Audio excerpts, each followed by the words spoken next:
Hello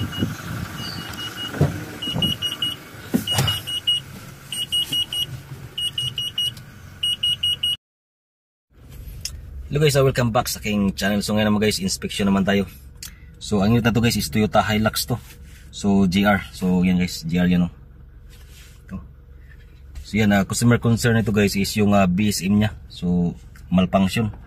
So laging nagbabuzzer once na i-on niya yung switch. So tingnan natin. So yan guys, BSM on.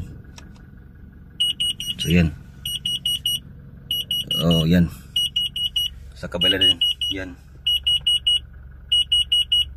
Nag-buzzer siya.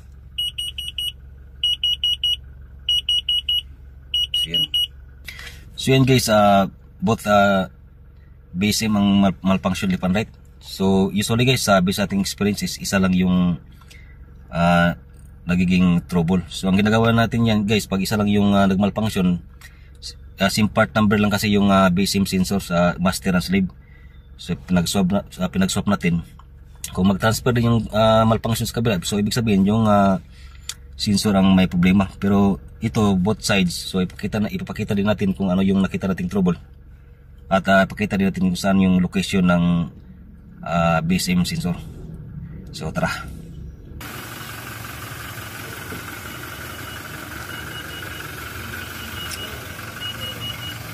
So sa Hilux guys, dito lang nakalagay yan, dyan dito sa rear bumper. Makita nyo may sensor dyan sa loob. Kita yung may parang kulay puti dyan. So dyan nakalagay yung sensor nya. Ito sa left. At saka ganoon din sa right side. So yan, makita natin mayroong color white na parang papel doon sa kabila. So dyan nakalagay yung mga BSM sensor, blind spot monitor. Yes. So pakita natin yung nakita natin troubles guys. Trouble guys. Dito lang yan, dito lang. So dito natin nakita yung problema guys sa likod nito. Yan, para may animal bite. So or rat bite pagka yan. Yan. May putol dito ng wire guys, isang wire na putol. Yan, ayun puro. Ayun. So, ito yung nakita ni guys, may kulay gray at ayo to or dirty white yan. So ito yung nakita nating putol na wire. So ikabit natin ito mamaya. Try natin kung mawala yung buzzer ng BSM. Dito naman yung karugtong nya.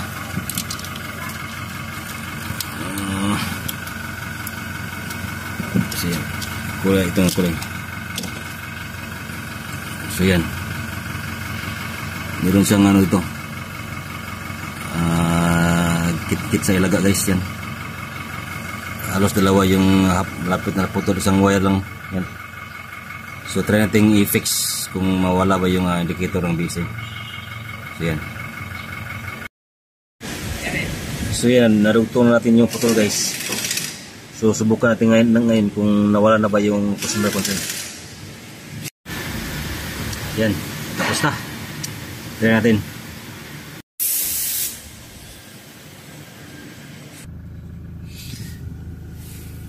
BSM on. So yan guys, hindi na nag-buzzer at wala ng flashes ng BSM indicator. So yan. So customer complaint was eliminated. So ganun pala guys, kahit isang wire lang yung maputol. So mapiktuhan yung dalawang sensors ng BSM. So at least pag may trouble tayong SIM na ganito, so meron na tayong idea. So salamat sa panonood. Hanggang sa muli.